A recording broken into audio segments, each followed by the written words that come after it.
அழுத கண்ணும் சிந்திய மூக்குமாய் உள்ளே நுழைந்த சுமதியை பார்த்ததுமே தாய்க்கும் மகளுக்கும் அதிர்ச்சியாக இருந்தது. என்னம்மா, என்னக்கா என பதறி வரவேற்றார்கள். ஒண்ணுமில்லை என்று சொல்லி வந்து தூணில் சாய்ந்து சுமதிக்கு அழுகை முட்டிக்கொண்டு வந்தது. ஹோவென்று அழுதாள். என்னடி, சொல்லிட்டு தான் அலே. தாய் துடித்து அதட்டினாள். வித்யா தன் பங்கிற்கு அக்காவின் அருகில் வந்து வாஞ்சையாய் அமர்ந்தாள். என்னக்கா என சுமதி தலையை வருடினாள்.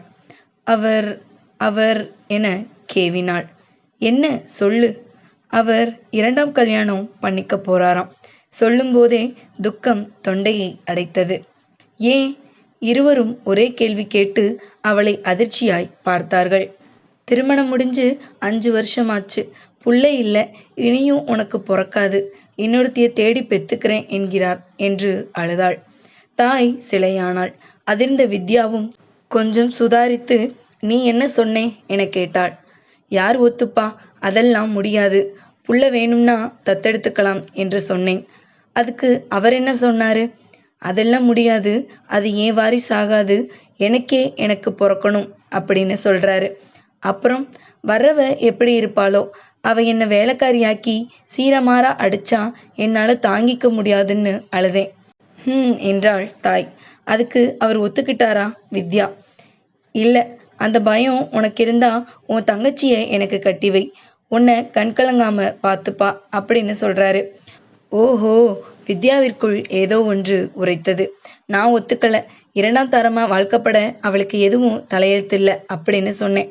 சரியா சொல்லியிருக்க. அதுக்குத்தான் எனக்கு அடி உத என்று அழுதாள். தாய்க்குள் திக்கென்றது. வித்யாவிற்கும் அப்படித்தான். அதே சமயம் விஷயம் வேறொன்றாகவும் புரிந்தது. எல்லா அக்கா கணவன்கள் போல வெங்கடேசுக்கும் வித்யா மேல் ஒரு கண். ஆள் மாமியார் வீட்டிற்கு வரும்போதெல்லாம் இவளை வம்பிழுப்பது மாதிரி தட்டுவதும், கொஞ்சுவது போல தொடுவதும், கிள்ளுவதும், வேண்டுமென்றே பல்லிழிப்பதும் பேசுவதுதான் வாடிக்கை. இவளுக்கு இது கட்டோடு பிடிக்கவில்லை. அக்காள் கணவன் என்று பல்லை கடித்து கொண்டு பொறுத்து கொண்டாள். அதோடு மட்டுமில்லாமல் உன்னை கட்டிக்கப் போறேண்டி என்று வேறு சீண்டல். அதையும் இவள் அக்காவிற்காக பொறுத்து கொண்டாள். இப்போது தனக்கு வேறு இடத்தில் மாப்பிள்ளை பார்க்கிறார்கள் என்று தெரிந்ததும் ஆளு கை நழுவி போயிடுவாள் என்கிற பதைப்பில் பிள்ளை சாக்கு வைத்து அக்காளை அடித்து துவைத்து அனுப்பியிருக்கிறான் என்பது புரிந்தது. வாழ்வில் குழந்தை அவசியமா? குழந்தைதான் வாரிசு வாழ்க்கையா? வாரிசு ஒன்று வந்தால்தான் வாழ்க்கை சிறக்குமா, நிறைவாகுமா? மக்கள் பெருக்கம் அதிகம் உள்ள இந்த காலகட்டத்தில் வாரிசு ஒன்று வரத்தான் வேண்டுமா? அது என்ன, எல்லா அக்காள் கணவன்களும் மச்சினிச்சி மேல் கண்ணாக இருக்கிறார்கள். ஒன்று எடுத்தால் ஒன்று இலவசம் போல் அக்காளை கட்டினால் தங்கையும் தன்வசம் என்று எதிர்பார்க்கிறார்கள் என்று நினைக்கும்போதுதான் சுமதி இவள் கையை பிடித்தாள். என்னக்கா, நீதான் உதவி செய்யணும். பரிவுடன் சொல்லி தங்கையை பாவமாக பார்த்தாள். என்ன உதவி? அவரை கட்டிக்கிட்டு என்ன மட்டுமில்ல, என் வாழ்க்கையையும் காப்பாற்றணும் என்றாள். அக்கா என்று வித்யா அலறினாள். என்ன, உன் வாழ்க்கையை காப்பாத்த நான் 2ஆம் தரமா வாழ்க்கப்பட்டு என்ன பால் பண்ணிக்கணுமா? எனக்கும் புள்ள இல்லாம போனா வாழ்க்கப்பட இங்க இன்னொரு தங்கச்சி இல்லை, இன்னொருத்தைய தேடுவியா? அப்படி 3ஆம் மனுஷி வந்தா நீயும் நானும் மூளையில முடங்கிய செல்லா காசு தெரியுமா என படபடத்தாள். சுமதிக்கு வாய்ப்பேச்சு வரவில்லை. உறைந்தாள். விட்டத்தை பார்த்தாள். வித்யாவிற்கு இது சரிப்படாது என புரிந்தது. சரி, நான் உன் புருஷனுக்கு வாழ்க்கப்படணும், அவ்வளவுதானே. நாளைக்கே அத்தானை இங்க அழைச்சு வா, நான் பேசுறேன் என்றாள். சரி என அகன்றாள். அடுத்த நாளே அவள் கணவனுடன் வந்து நின்றாள். மச்சனிச்சி தன் வழிக்கு வந்துவிட்டாள் என்கிற நினைப்பு. வெங்கடேசுக்கு முகமெல்லாம் பூரிப்பு, வாயெல்லாம் புன்னகை. நாற்காலியில் அமர்ந்தான். அம்மாவும் அக்காவும் அருகில் இருக்க, அத்தான், நான் அவங்க கூட கொஞ்சம் பேசணும் என்றாள் வித்யா. உன் மனசுல உள்ளதை சொல்லு வித்யா, நான் அப்படியே நடக்கிறேன். இவனும் ஆள் பவ்யமா நிமிர்ந்து அமர்ந்தான். அத்தான், உங்க 5 வருட தாம்பத்திய வாழ்க்கையில அக்காவை பிடிக்கலையா, இல்ல அவ எதுக்கும் ஒத்து வரலையா கேட்டு தீர்க்கமாக பார்த்தாள். இந்த திடீர் கேள்வி பார்வையை எதிர்பார்க்காத வெங்கடேஷ் துணுக்குற்று நெளிந்து, அப்படியெல்லாம் ஒண்ணுமில்லையே, ஏன் கேட்கிற என பார்த்தான். பின்ன நீங்க 2ஆம் கல்யாணம் முடிவெடுக்க காரணம்? அக்கா சொல்லலையா? சுமதிய பார்த்தான். சொன்னாள். நீங்க சொல்லுங்க. எனக்கு ஒரு வாரிசு வேணும்.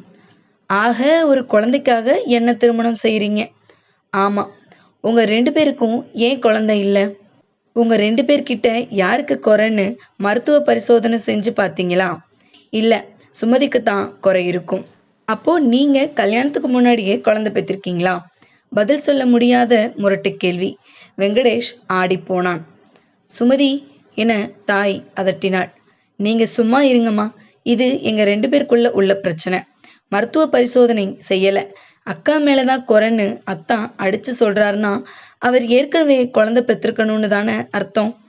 ஆமாம் என்று சொல்ல யாருக்கும் வாய் வரவில்லை. தாயும் மகளும் கம்மென்றிருந்தார்கள். சரி, நீங்க யோக்கிய. அந்த விஷயத்தை விடுங்க. இப்போ உங்க 2 பேர்ல யாருக்கு குறைன்னு மருத்துவ பரிசோதனை செய்யலாமா? ம். மருத்துவ பரிசோதனையில யாருக்கு குறை இருந்தாலும் சிகிச்சை எடுத்து அதை குணப்படுத்திக்கலாமா? கம் என்றிருந்தான். சரி, அதுக்கு சம்மதமில்லை. அக்காவுக்கு குறைனா நான் உங்களை கட்டிக்க சம்மதம். உங்களுக்கு குறைனா அவளை வேறொருத்தருக்கு கட்டி வைக்கிறீங்களா என வித்யா கேட்க கோபத்தில் எழுந்தான் வெங்கடேஷ். என்ன பேச்சடி பேசுற என தாய் ஓடி வந்தாள். ஷ் என்று அவளை கை நீட்டி மறைத்து தடுத்த வித்யா, அத்தான் கோபப்படாதீங்க, பொறுமையா கேளுங்க, அமைதியா சொன்னாள். அமர்ந்தான். உங்க மனைவியை இன்னொருத்தருக்கு கட்டி வைக்கணும்னு சொன்னபோதே உங்களுக்கு கொதிக்குதே, அது போலத்தானே நீங்க இன்னொருத்தைய கட்டிக்கிறேன்னு சொன்னதும் அக்காவுக்கு கொதிச்சிருக்கும். அத்தான், உங்களுக்கு வந்தா ரத்தம், சுமதிக்கு வந்தா தக்காளி சட்னியா? மாமியார் உடைச்சா மண் சட்டி, மருமக உடைச்சா பொன் சட்டியா? அத்தான், குழந்தை இல்லை என்கிற கவலை, வருத்தம் கணவன் மனைவி 2 பேருக்குமே இருக்கும். இன்னும் சொல்லப்போனா ஆண்களை விட பெண்களுக்கு தான் அந்த கவலையும் வருத்தமும் அதிகம். அதை உணர்ந்து குழந்தை தான் வாழ்க்கையான்னு நினச்சி பிரச்சனைய சுழுவாக்கி, இந்த பிறப்புல நான் உனக்கு குழந்தை, நீ எனக்கு குழந்தைன்னு ஒருத்தருக்கொருத்தர் மேலே அன்பு வச்சு ஆறுதலாக வாழணும். அதுலேயும் மனசு சமாதானம் அடையலைன்னா அநாத ஆசிரமம் போய் தத்தெடுத்துக்கலாம். இன்னொருத்தர் குழந்தை எப்படி வளருமோன்னு பயம் வேணாம். பிஞ்சு குழந்தைங்க கள்ளங்கபடம் அறியாதவங்க, எடுப்பார் கைப்பிள்ளைங்க. எப்படி வளர்க்குறோமோ அப்படி வளரும். அதுக்கும் சரிப்படலையா? இருக்கிற சொத்தை இல்லாதவங்களுக்கு கொடுங்க. அவங்க வாழ்ந்து வாழ்த்துறது 10 பிள்ளைங்க பெத்ததுக்கு சமம். அப்புறம் குழந்தை இல்லை என்கிறதுக்காக 2ஆம் தாரமெல்லாம் சரியான தீர்வு இல்லை அத்தான். உங்ககிட்ட குறை இருந்தா உங்க ஒரு உயிரணுவை ஊசி மூலமா அக்கா கருப்பையில செலுத்தி குழந்தை பெத்துக்க வாய்ப்பு இருக்கு. அக்காவுக்கு குறைனா வாடகத்தாய் மூலம் உங்க உயிரணு மூலமா நீங்க குழந்தை பெத்துக்கலாம். என்ன, பணம் தான் அதிகம் செலவாகுமே தவிர குழந்தை பெத்துக்க முடியாது என்கிற பேச்சுக்கே வேலை இல்லை. இப்படியெல்லாம் வாய்ப்பு வசதி இருக்கும்போது எதுக்கு வீணாசை? 2 பொண்டாட்டி வாழ்க்கையில் குழப்பம் திண்டாட்டம் என நிறுத்தினாள். சுமதி, வா போகலாம் என சொல்லி வெங்கடேஷ் இருக்கையை விட்டு எழுந்தான். என்ன அத்தான் பதில் சொல்லாம கிளம்புறீங்க என கேட்டாள் வித்யா. பதில் சொல்றதுக்கு அவசியம் இல்லை வித்யா. நல்ல நேரத்துல நல்லது சொல்லி எனக்கு கண் திறந்திருக்க. இனி எங்க வாழ்க்கை நாங்க பார்த்துக்கிறோம். உனக்கு நன்றி. உன் நல்ல மனசுக்கு நானே உனக்கு நல்ல மாப்பிள்ளை தேடுறேன் என சொல்லி அருகில் வந்த மனைவி சுமதி கையை இறுக பற்றி கொண்டு வரேன் அத்தை என சொல்லி தெளிவாய் நடந்தான். வித்யா தாய் முகங்களில் மலர்ச்சி.